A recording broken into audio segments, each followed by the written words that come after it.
Hey, everybody. Welcome to episode number 22, Cost Center to Profit Center. It's another episode, and it's going to be a great one. This has been a long requested topic that people wanted us to cover. And like always, we reach out to the CS community, and then we get some people who are interested and have experience talking in this topic. So I'm glad that we have Alex, Tyler, and Greg with us today.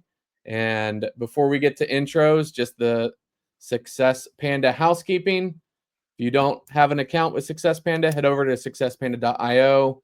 We're rolling out all the things. We're aggregating together all the resources for customer success. At the end of the month, we're finishing out our digital marketplace. So if you got something you want to sell or give away in terms of a digital asset, a deck, a template, you can go and list it there. We're taking a waiting list of people who want to do that. So that's the most recent development. And be sure to, if you submit your comment, we may read it on the show. So if you want to submit a comment for the panel, we will get to that later. So let's do some intros here. On my screen, I have Greg, then Tyler, then Alex. So let's do like about a 1-minute intro if you guys want to tell us who you are, what you do, maybe where you work, and then also what's something you like to do for fun. Because assuming Elon hasn't made you into an automaton yet, you still might do things for fun every now and then. So Greg, if you want to go first, and then Tyler, and then Alex. Yeah, man. Thanks, Brad. Yeah, Greg Webby, based out of just outside of Austin, Texas. I've been in and around customer success for almost 20 years now. Man, even before it was customer success and Salesforce had coined the term, that's what we were doing. Lots of different industries: MarTech, FinTech, restaurant tech, digital adoption as well. And today, working as part of a team at Kinetic Talents, helping founders stand up their go-to-market strategies and then how to execute on that. So super excited to be here. In terms of fun, man, I got 3 boys between 11 and 17, so my life is just keeping up with them, and it's a bit crazy. You're learning what the phrase "this is why we don't own nice things" means. Very much so, especially with one just now learning how to drive. My middle one's in his learner's permit, and we've already got some dings. So yeah, I feel you. Oh, there you go. Rest in peace, your insurance policy. Cool. Thanks. Thanks, Greg. Go ahead, Tyler. Yep, Tyler Wunderlich. I live in South Carolina, down in the Charleston area. Very different than Greg, but somewhat similar. I've got kids as well, but mine are in a much different stage of life. So I've got a 5-year-old and a 3-year-old, which I'm trying to hold on for dear life because, man, it's a very fun stage. And I know the attitude and, some of the other things are coming, near down the line. Around kids and family, I'm the vice president of customer success and upgrades for a company called Steer. We work in the repair space. So we actually provide CRM, marketing automation, scheduling tools to a very outdated industry, which is a lot of fun because not only do we get to educate folks on better ways of doing business and engaging with their customers, but actually get to provide them solutions where they can see tremendous ROI really quickly. Outside of Steer, I've also worked in many industries before, from test publishing to phone to text, and it's kind of interesting being very near to the call center space, which is not something that I had on my bingo card, but it's definitely worked out, and very excited. And thanks again for having me, Brad. Yeah, no, that's cool. That is a underserved space for sure, but probably got a couple laggards in there complain about technology. I mean, probably comes with the space. Yeah, that's cool. All right, go ahead, Alex. Awesome. Well, thanks so much for having me today, Brad, and really happy to be here with Greg and Tyler today. My name is Alex Gillespie. I'm a manager of customer success at a tech startup called Rula. We're in the mental health space, and our mission is to make mental health care work for everyone. My team provides customer success to the therapists that provide services on our platform.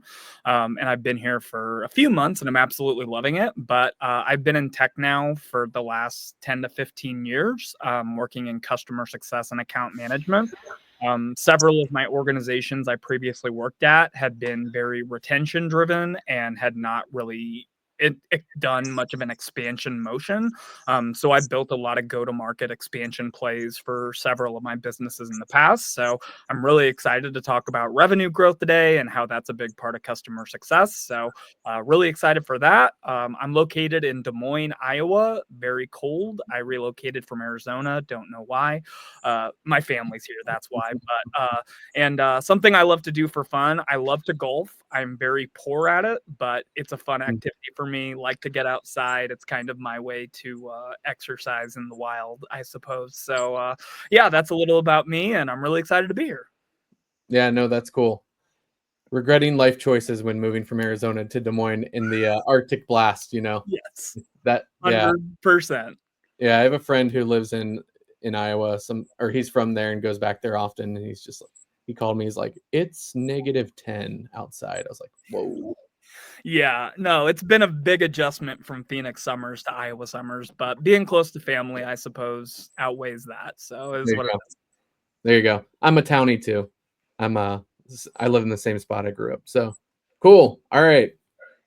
Good intro. So first thing I want to talk about actually is, before we get into some of the solutions, like, and things, how did everyone here has been in customer success for a minute? How did customer success get the bad rap of being a cost center? Like, how did that happen? Does anyone have it like experience with that? Did we see that in slow motion, or was there always an expectation that we wanted to make it a profit center? So perhaps the question is, have you seen an evolution maybe in your career of being in customer success where it was at one point accepted of being a cost center, and then how'd that change? So we'll just hit Greg, Tyler, then Alex in that order again, and then we'll open it up. Yeah, I mean, my experience with it was there was a bit of an evolution. The vast majority, or at least the earliest parts of my career in customer success, has started with a small company, and we grew it up and wound up doing a private equity transaction. And I would say it was accepted as a cost center up until the point that we had investors. And then, as you might imagine, they wanted to talk about every cost. And for, at least from my experience, that was kind of the moment that the rubber hit the road of, we're going to have to figure out how to make this thing a profit center, or we've got a significant risk on our hands for this team that we've built. But yeah, I think, and I think that probably had something to do as well with just the nature of kind of small privately held business. Right. We knew we needed a customer success team. We knew that it was an important part of the formula. So the cost structure of it, we maintained it. We minimized as much as we could, but it was accepted that it needed to be there. Yeah. Cool. Yep. I think very, very similar. And, I've been lucky enough where all of the companies that I've worked for, customer success has always been a profit center. And I'll be honest that I've been very picky on the organizations that I want to join, just because, I do have a sales background, and I do think that's where a lot of my skills reside.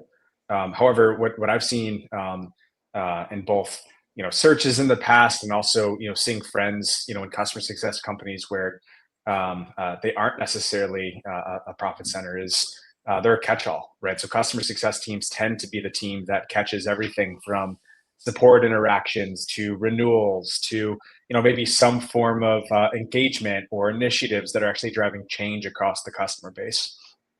And, when these teams sort of own everything at once, and then you actually go to look at, the P&L, or you go to look at revenue produced by the team, it becomes apparent that, hey, yes, they're not driving revenue, but they're also doing all of these various things, right? And so there is an opportunity to automate that. There's an opportunity to, hire folks that, maybe are less expensive. So it becomes a cheaper cost center.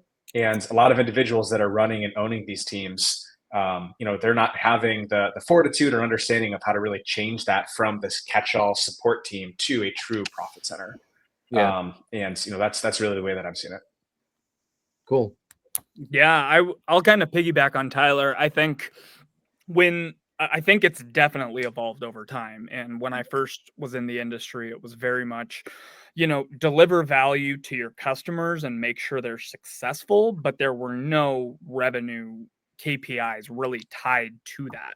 And so a lot of times early in my career, when I'd be speaking with a board or if I'd be speaking with my CEO, that would come up a lot in the boardroom, is kind of like, hey, CS, you're a cost center. We're not seeing any revenue per head. And again, you become that catch-all 100%. When you aren't driving revenue, it's like, well, they don't have a number on their head, so they can go ahead and do this. And it Right. kind of multiplies and increases over time and over time. I've seen a huge shift over the last 5 to 10 years. And I see a big debate in customer success a lot between account management and customer success. And I feel like those have started to kind of blend a little bit more, and those revenue responsibilities start to become on a CSM. And the old adage of just delivering value is now being replaced by value-based selling, and really growing an account based on the value you deliver. So I think it's been a natural evolution.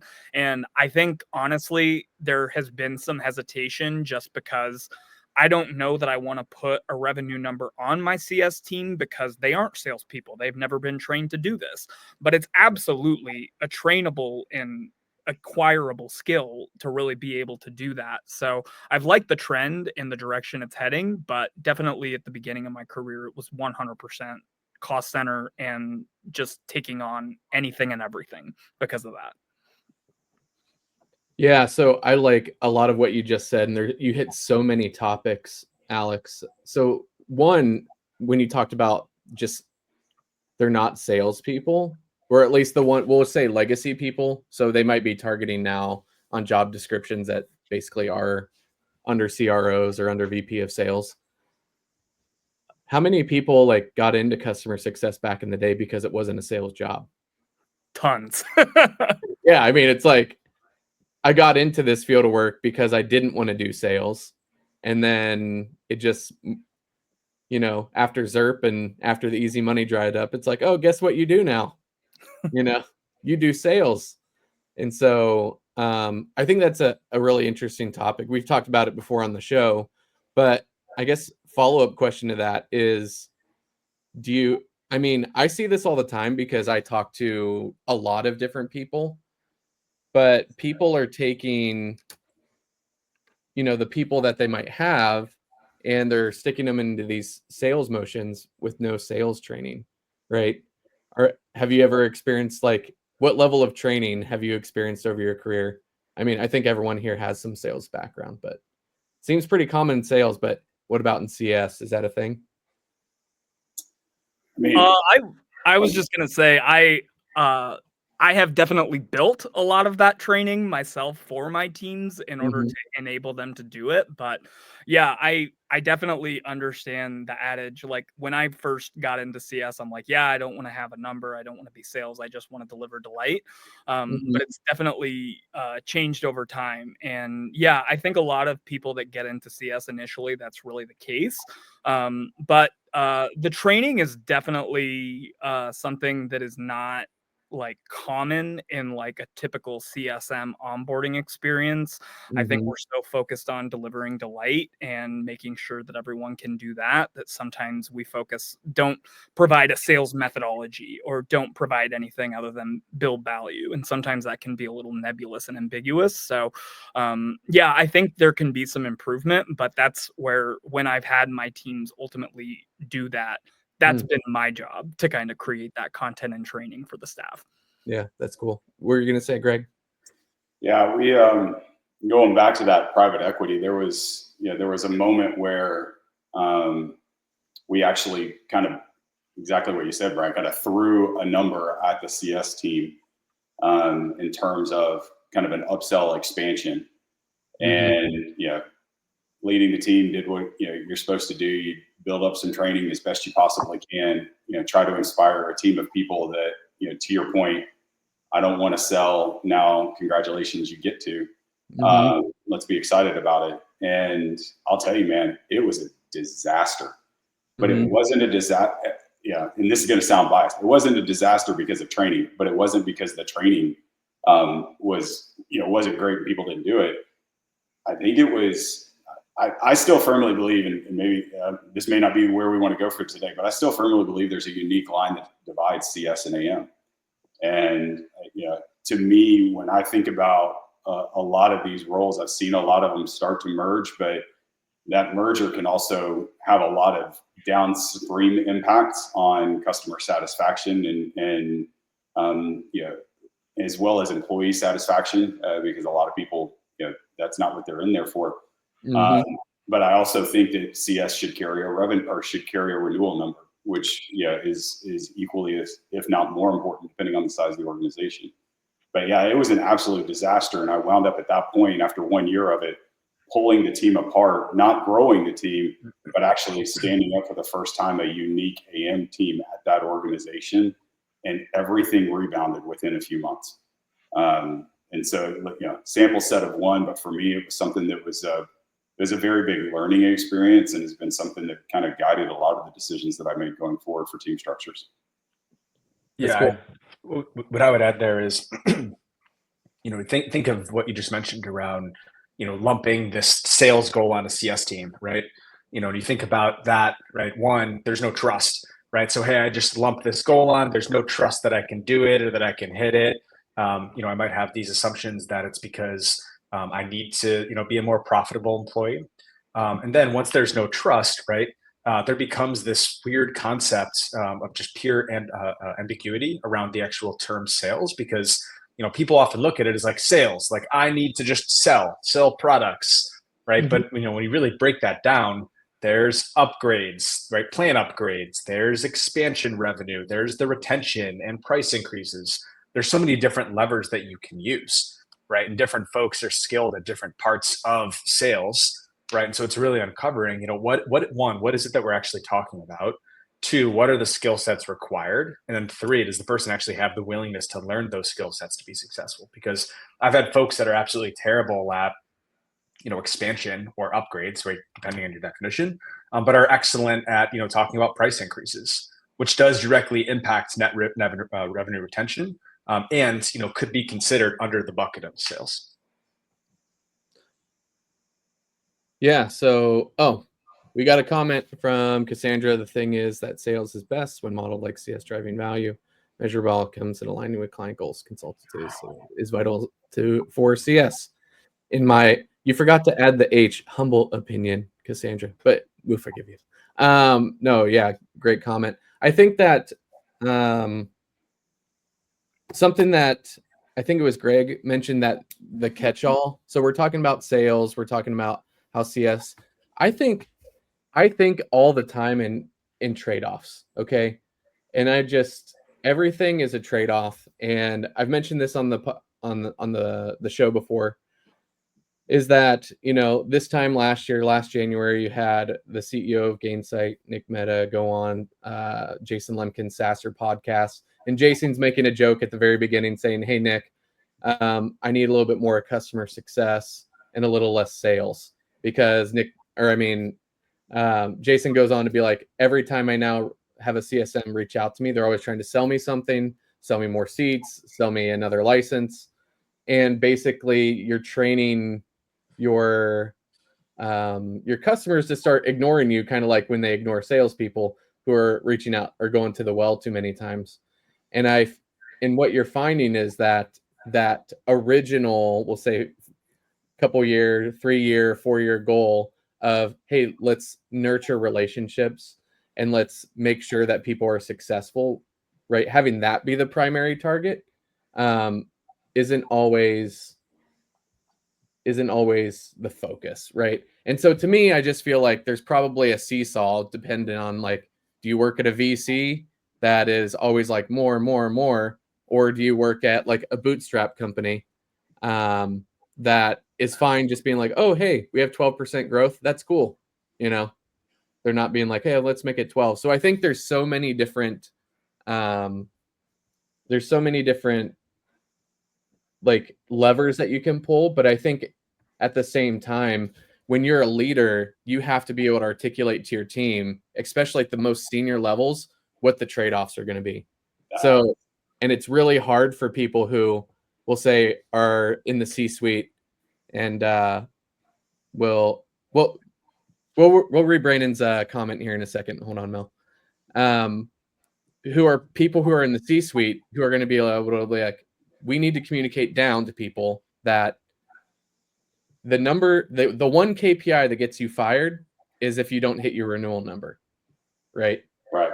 As opposed to and that's like inherent with the word priority, because guess what? There's only one.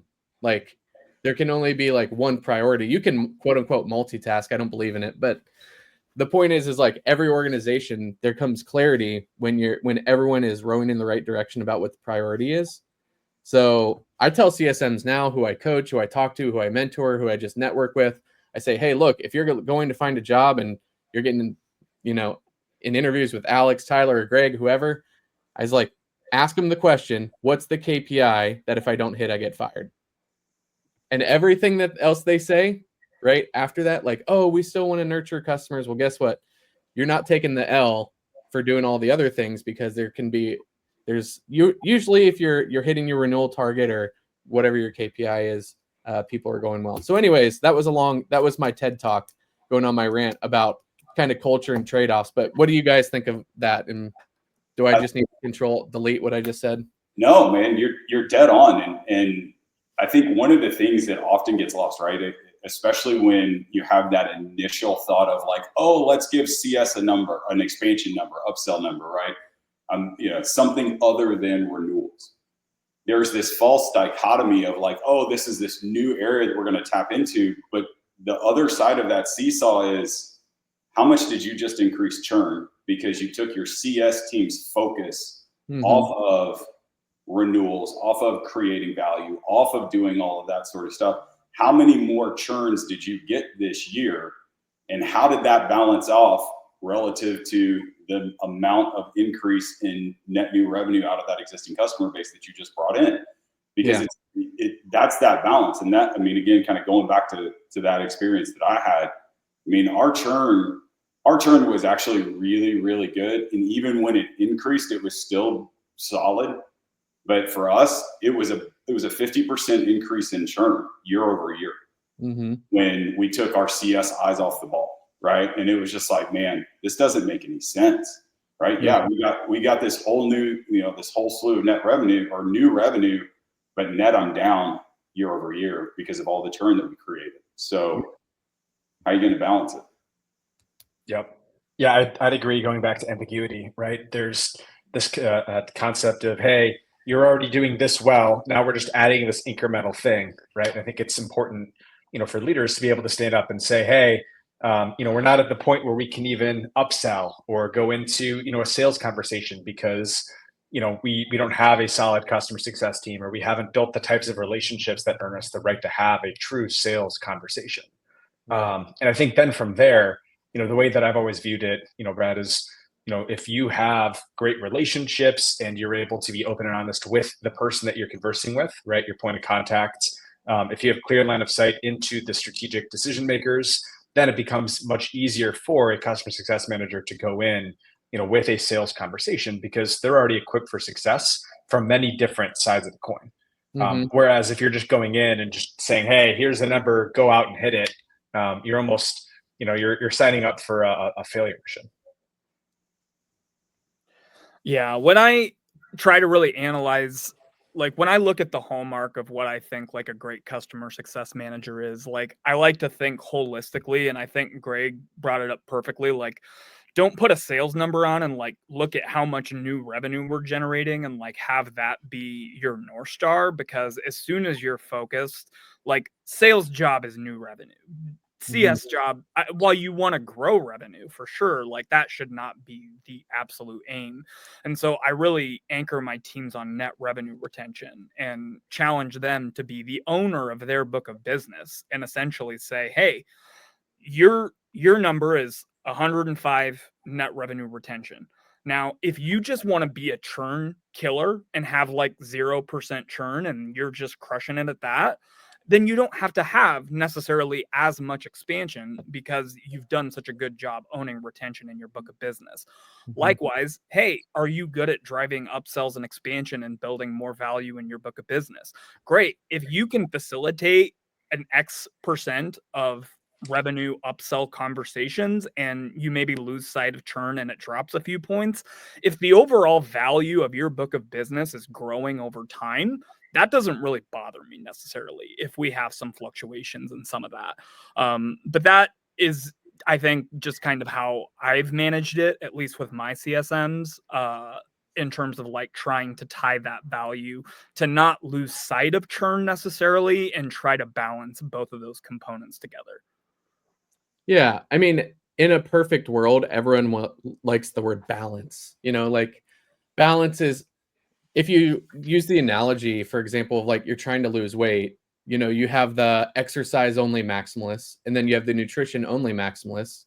But you talk to most people, they're like, it's probably a balance, or whether it's 90-10 either way, or however you want to look at it. People always want to say like, hey, it's going to be a balance between the two. You probably need both.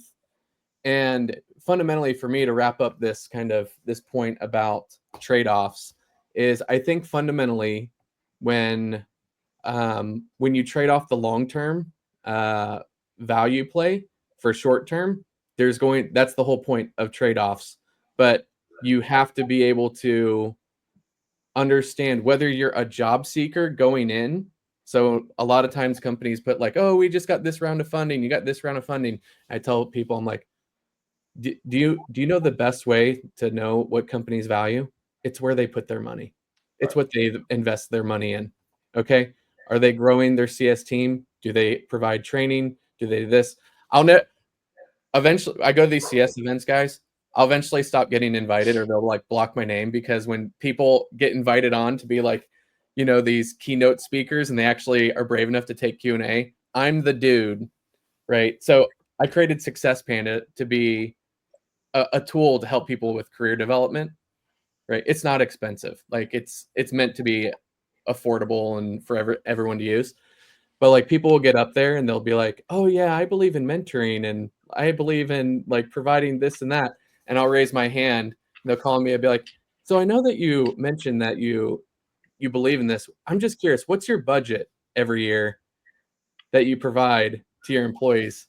And it's like, you're on CNN and you're in the spin room, it's like, don't answer the question. So eventually I won't get invited anymore, because if you're going to go wax poetic about talking about investing in people, I'm going to ask you how much money you spend. And if the answer is 0, then we'll all know. So I won't get invited to the parties, but I think it's highlighting a point, right? Of you want to, hey, if especially you're going to go up there and talk the talk, just understand you're going to have trade-offs. If you actually, want to help people sell, get them basic sales training, and so this is like my crusade kind of in the space, is just, if you're going to be a leader, it's your job to provide clarity. And so we need more of that. And don't let CEOs just be like, we'll just do this thing, and be like, well, it's going to be a disaster. Well, we'll just do it anyways, right? We have to at least push back. Sounds like I got Greg over here shaking his head. He's itching to get in. No, dude, I love what you're saying. The thing that occurs to me, and it's the question that I always want to ask people is like, why do we feel this need, right, to shove CS and AM together? Why do we feel this need to put a number on a CSM, right? Because again, just talking from my experience, the trend has been, every person needs to contribute revenue. And it's like, okay, I'm contributing revenue by making sure, if I'm a CSM, I'm contributing revenue by making sure it doesn't leak, right? Because I think the fundamental flaw in that thinking is everybody's going to stay. We have the best product. Right. No, bro, that's not even real. Oh my gosh. I can't even, Greg. All the technical founders that, that listen, they're like, first everyone thinks they're Elon. They can, slash 70% of headcount and be more, efficient. But then they're like, my product's so amazing. It just sells itself. And I'm like, then why have a sales team? Well, then why aren't you a unicorn right now and hanging out on a beach? ELG Not sounds bro. right. Yeah. And so you got that, and it's just like, yeah, let's put a number on a CSM. Their number is renewal, right? Their number is to make sure that there's 95% of the dollars that you started January 1 with are still here on December 31st, or whatever your percentage might be. And by the way, yes, their job is to create opportunity that they're going to hand to a professional salesperson who's going to do nothing but navigate these difficult deals and do all of that sort of stuff in conjunction with this CSM. I just struggle with this concept of like, why do we think that we've got to put it all on one person? I've never gotten a clean answer as to why. I think, go ahead. Oh, let me just jump in real quick and we'll go Tyler. I went to, so I won't say what event, but I was a sponsor at a spot and I went to like the bougie dinner, and you get invited to this room where all the founders fly in for a day, and you get to listen to CS experts who then they're just basically being told what to think about CS, because CS for them is like 1 out of 8 things that they have to worry about. So they look to who is the subject matter expert, who's the person speaking, help download in my mind how to think about it, rather than thinking about holistically how this applies to your product, your offering, your entire company. And then that's when you start getting these all snap decisions. And when I saw that, I realized, I'm like, oh, this is why like customer success doesn't have standards, because we can't agree on, is it support? Is it, helping build relationships? Is it renewal and all this stuff? And so guess what? If I said, what is sales? Well, we're all three going to get that right. I know. What is product management? Guess what? We're all going to get that right. What is customer success? Ask 100 people. I mean, you can't get it. And that's the challenge too. Yep. It's the challenge and it's the opportunity though. Like, I've run customer success at 3 different companies, and the model of customer success has been different at all 3. Now, part of that is due to, learnings that I've had of like, I tried this, didn't work out very well. Like, boom, we'll remember that the next time, right? I do something. But Greg, I've run models where it is CSMs that own, the revenue number and are owning the upsell and the expansion. Now, what I'll tell you there is, like, without customer success, before I came in, we were at like a 95% GRR. So at that point, like, the product filled a niche, right? It, satisfied a certain thing for customers. So customer success managers, that delta of where they could get that 95% wasn't that great. Right. And I was, it was a very interesting space, because of that. I've been part of a company that had just tremendous retention, without having much human intervention. Yeah. Another company that I'm at, the exact opposite problem, where it was, 60%. At that point, you sort of look at what is the opportunity, where should an individual be spending their time as it relates to the customer success function. Of course, it's going to be way more towards, the actual retention of that customer, the retention of those dollars built through relationships and yada, yada. And that's why I think it is very difficult, because, with sales, it does sometimes feel linear, right? More sales reps, more sales, right? There's, models of efficiency that you can think of when building that. With CS, whether we like it or not, I do think it's going to be dependent on the business, on the product, a whole bunch of different factors. I would, and I think you're calling out a really good point, Tyler. I would argue though, in that first organization, you didn't need a CS team, right? Like, you don't. This product is so freaking amazing, right? And like, let's be honest, no SaaS CEO anywhere is going to go, oh, I don't have a CS team. But like, in effect, you really don't. You've got an account management team that's in there going out there to go try to find opportunities to upsell, cross-sell, all of that sort of stuff. Because the thing's running itself. You don't need somebody else to enable. You don't need somebody else to come in and do you don't need a CS organization. But I think but what you're hitting on is exactly that. We call it CS because it touches the customer. I had a COO, one of our running jokes was, oh, if you can say it touches the customer, it goes to the CSM. I was like, you gotta stop. This is crazy because support touches the customer. I could make an argument. It's like, oh, we've got to upgrade the software. CSM should do that too. No, like all of that. And so your point is dead on right. But I would say in that first scenario, you didn't need a CSM. You needed account management. Yeah. Yep. And that's ultimately the archetype that I ended up hiring for, Right, which exactly. is, we did call them CSMs, and that was one of my learnings, which is like, you post a job for CSM and you're interviewing candidates and you're like, I'm actually looking for something completely different and not doing a favor to anyone that I'm interviewing.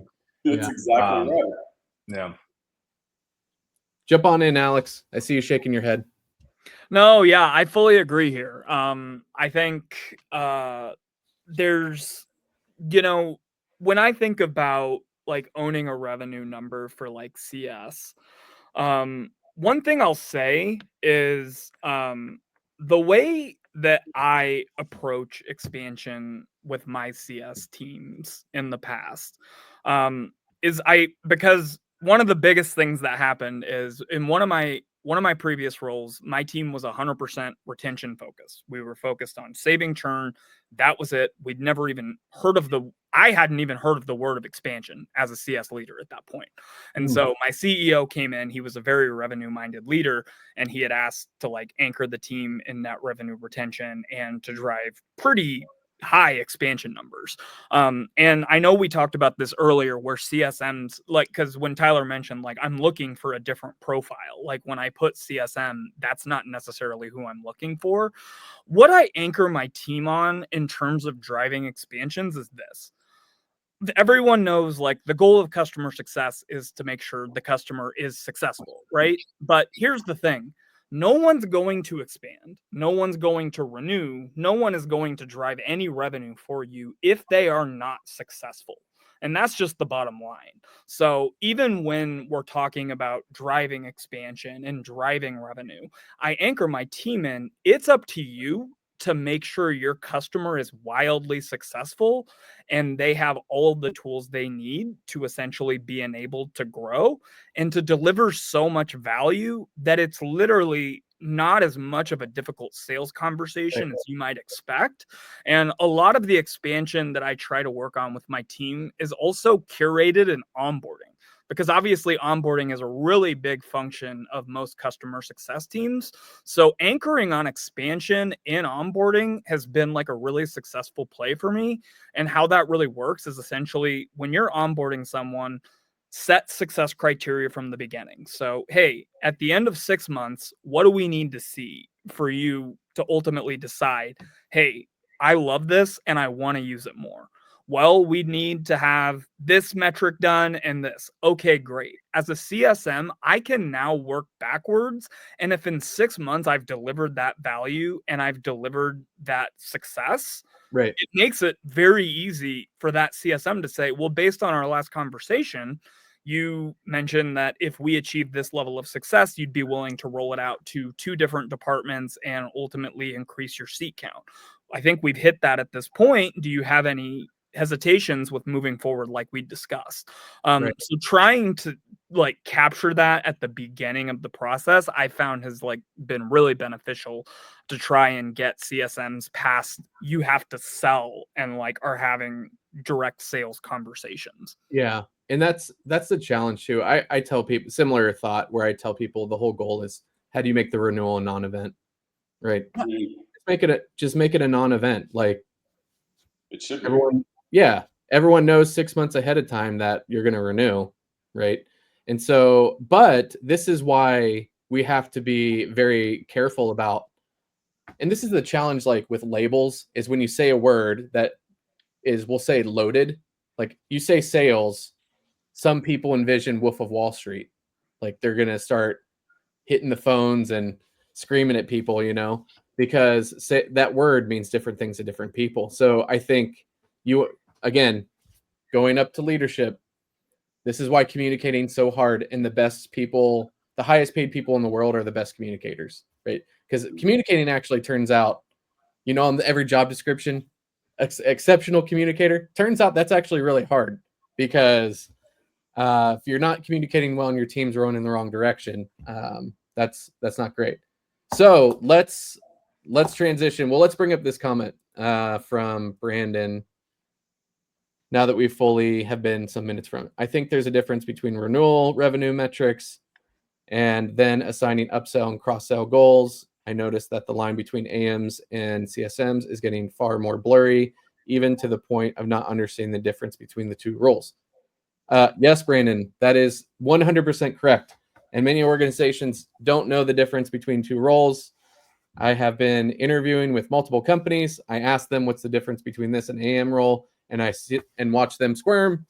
And then I just say, thank you. It was a great interview. So it's yeah, I mean, that's the world that we live in. We live in the we're going to make all CSMs revenue based, and then we're going to give them all, all of these different KPIs that hopefully they can hit all of them while maintaining to make sure that renewals. So we talked about that. So let's go into a little bit more structured question, because we've been having some good open-ended. So, all right. How do we go from, let's say that, congrats, you're the new hire, you're a director, VP, head of customer success at a Series A or B company.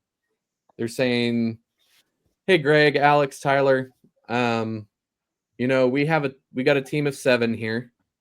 We're doing our best. We got about 85% renewal rate, but we really want to start making this. My CFO is killing me. We're not profitable as a team. How do we turn this around? How do we get this from a cost center to where my CFO just, instead of sending me an email every quarter, I'm getting a happy emoji sent to on my phone as a text? You can bring experience from yourself. I mean, that's open-ended. You can take that any way you want. But Alex, why don't we start with you, and then we'll go Tyler, then Greg. Yeah, I think one of the things that you want to do, because this is one of the biggest, I think, things that gets missed when we assign a revenue number to CS, is the change management involved for the CSMs that are doing this. Because when someone has never had a revenue number, they've never done sales, and all of a sudden this is thrown on them. We talked earlier, they might not have signed up for this. They may have literally gotten into CS to completely avoid this. So you want to make sure you have the right people in the right seats, and they want to be contributing to revenue, and they are interested in those conversations. So I would make sure to have that conversation with the staff of 7 that exists today, and make sure, hey, organizationally, we're making a little bit of a shift, and we're going to be owning revenue. And as a part of that, you're going to be delivering XYZ on expansion. These are going to be some of the job responsibilities that are new that you may or may not be participating in. Is this something that you want to continue doing? And do you want to approach customer success from this lens, or create the opportunity for support, for anything else potentially in the customer journey that they may be more interested in instead? Because having the right people involved is really important. And then something I do right off the bat with my team as well, if I'm going to be having them to work on expansion metrics, is really aligning on a team mission and vision as well. And that mission of the team is essentially, we want to deliver maximum value to our customers and make them as successful as we possibly can. And when you anchor in that, and you get the team to ultimately, you create that mission with the team, and you say, is everyone bought in? Do we all agree that our job as a CSM is to make sure our customers are absolutely successful and have all the tools they need to be successful? And if you can get all your CSMs to agree to that, you can get them to do more value-based selling, I think, than is scary to some of the CSMs, because sales is a scary word, and it conjures up image of Wolf of Wall Street, to your point, Brad. And so really getting them focused on, I need to deliver as much value as I possibly can. And if I believe, and then the other thing you really want to do, You want to get belief in your product and what you are selling, and make sure they fundamentally believe it is a game changer. Because if your CSMs don't think your tool solves your customers' problems and they don't believe it's the best thing since sliced bread, they're going to have a really hard time upselling and delivering the value. Because if they don't see it, they're not going to be able to accentuate it to their customer. So aligning internally on delivering value to your customer, and then aligning on the value of your product, because once you have those two pillars there, you can tell a CSM, hey, we talked about it. Your number one goal is to deliver as much value as possible. And we talked about it. You believe our product delivers wild value. So when you are asking this customer to use us more, to add adoption, to increase their seat count, to renew with us, you're doing so out of the goodness of your heart, because you know it's going to help them be more successful, and it's going to help them grow their business, and they're going to see a change to their bottom line.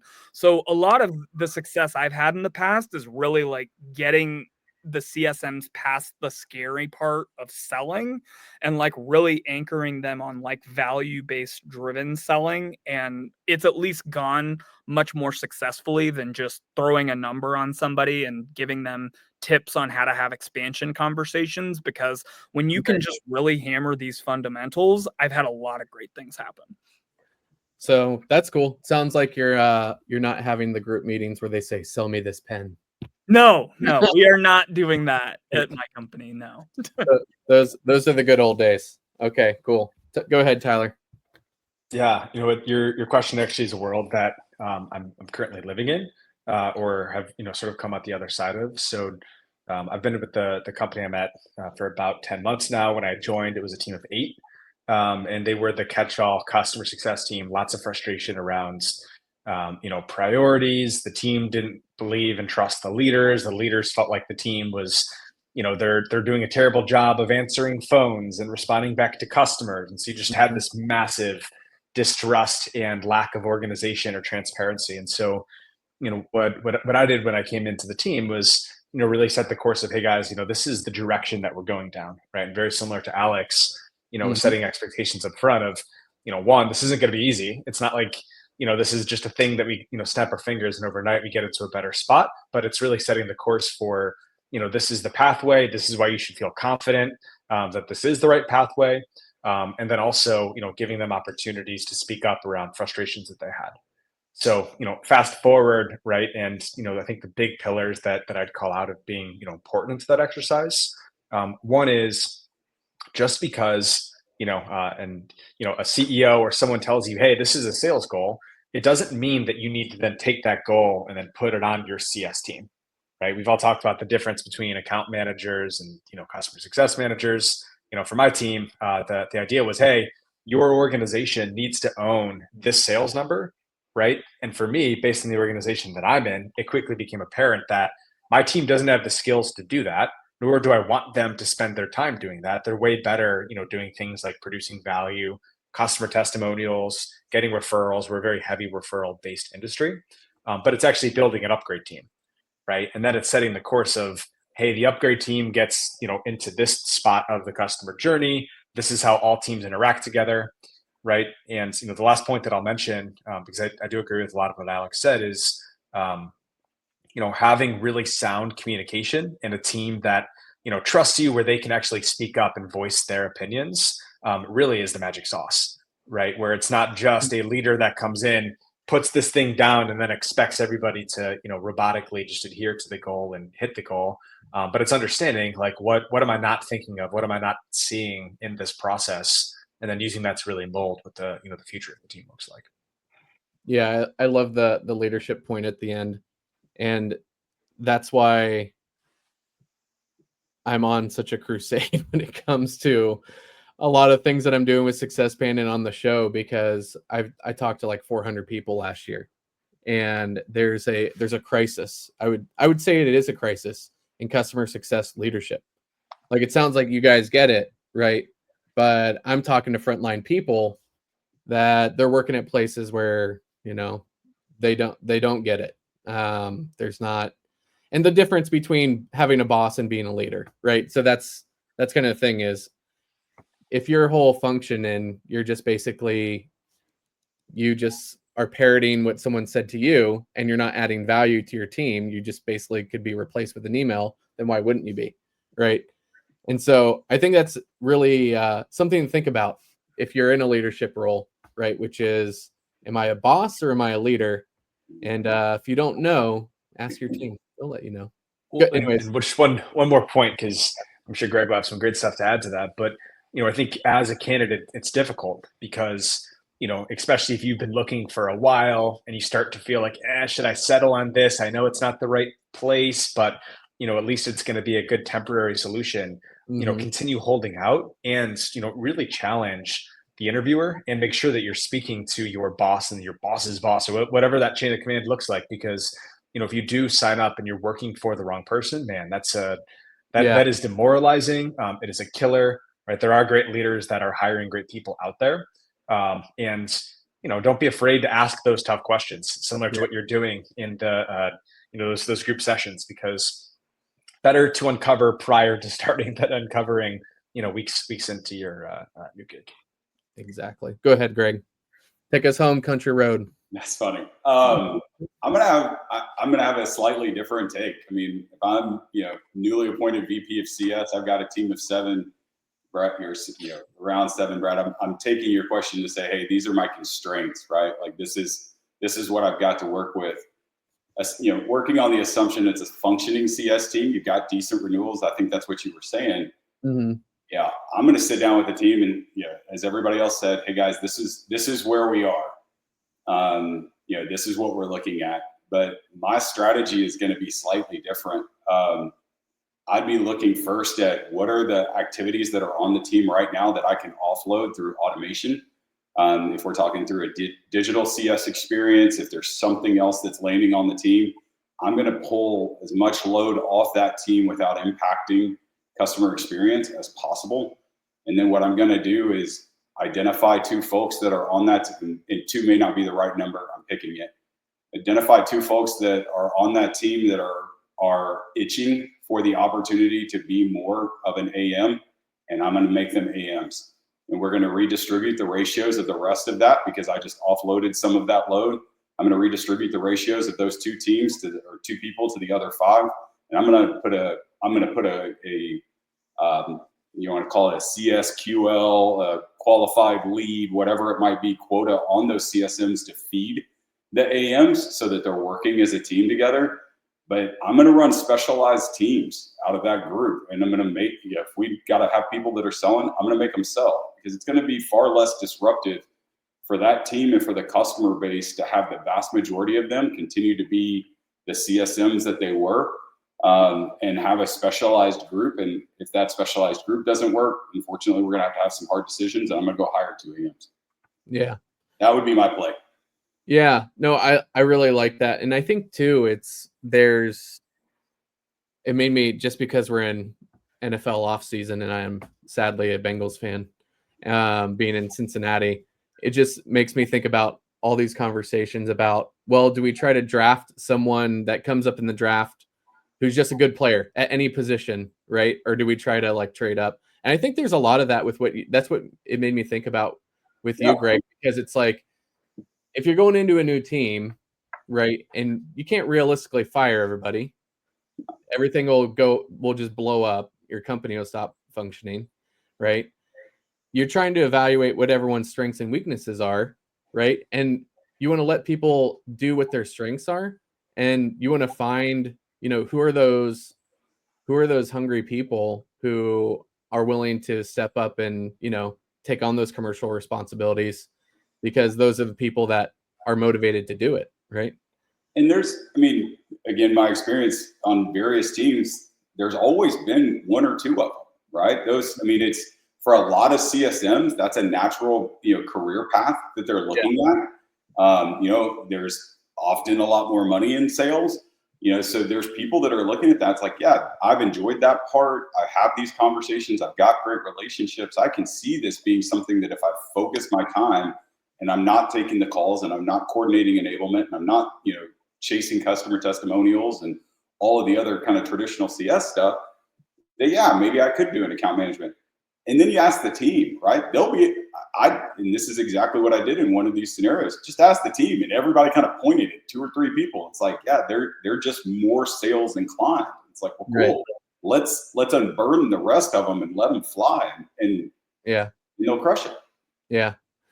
Well, I think Tyler, to finish out the show here, I know we're right here at the end. I really like Tyler's point where he said too, I deal with a lot of job seekers. I have a group coaching call that everyone's welcome. We have special pricing. It's only $10 a month. Just head over to Success Panda, buy a Cub membership. It's just a group of people who are looking right now that we support. But I always tell people, like, when you're looking for a job, like, my number one top thing is, what does the C-suite and senior leadership believe about customer success? Because what Tyler was saying, if you're in that middle management, whether you're a VP or you're a director, like, it's your job to help implement that higher strategy that's being, bubbled down. And if it's something you don't even necessarily believe in, right, that's the hardest thing, because your team will either figure out, like, I don't believe in this strategy, right? Or I don't think what we're doing is right. And then you're just in a conflicted space. So I always tell people, like, when you're looking to find your new spot, the number one thing for me, what I recommend is, what does senior leadership believe about customer success? What do they actually think it's supposed to do? And what's the plan for it? Because if you're thinking in a long-term framework and they're a short-term quarter by quarter basis company, that's not going to be a good fit. Right. And so, anyways, I think there's a great discussion. We're right here at time. Let's wrap here with telling people where they can get in touch with you. How can or anything that you're selling. You got your own podcast. Anything you want to say before we sign off? We'll start Greg, Tyler, and then Alex. Where can people? Working primarily right now with early stage founders. And just helping them build out their go-to-market motion. The website's kinetictalents.com. You can DM me, message me on LinkedIn, anywhere. Cool. Thanks, Greg. I highly doubt there's any repair shop owners. So I'll save you all the sales of that. But I do absolutely love mentorship as well. Outside, like, obviously at work, but also outside of work. My budget for that is $0, mostly because I like to actually work with folks, folks that are sort of transitioning from an IC role to a manager role and maybe owning their first team. That is the place where I really, really enjoy conversation and working with folks. So if you're in that stage or thinking about going that stage, feel free to reach out. I'd love to have a conversation. Cool. Thanks, Tyler. Yeah, just to give a quick company plug, if you're looking for therapy, we provide online therapy that you can get through your insurance at Rula. That's where I work. And then I have an LLC, Mr. Delight CS and Consulting. I help startups get their CS motions going, help them turn things into a profit center and try to drive revenue growth in CS. And I help people that are job seekers all the way through companies. So I'm on LinkedIn. You can always shoot me a message and I'd be more than happy to chat. Awesome. Which is why we built Success Panda, because we need all you guys to list. If you're selling in, list under a company. If you're a consultant, just list on there. So we got to aggregate all the things. But hey, guys, it was a great discussion. I think we covered a lot of good ground, and I think we had a lot of good value for our listeners. So I just want to thank you for coming on the show. It was a great time. Everyone watching, have a great weekend, and we will see you next Friday. Mel, what's next Friday's show?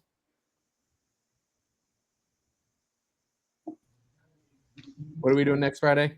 Know your customer. Know your customer. Okay. Another great panel coming up. So, all right. This is it, guys. We will see you next time, and I'll catch you on LinkedIn. Take care. Thank you all. Good job. Thanks.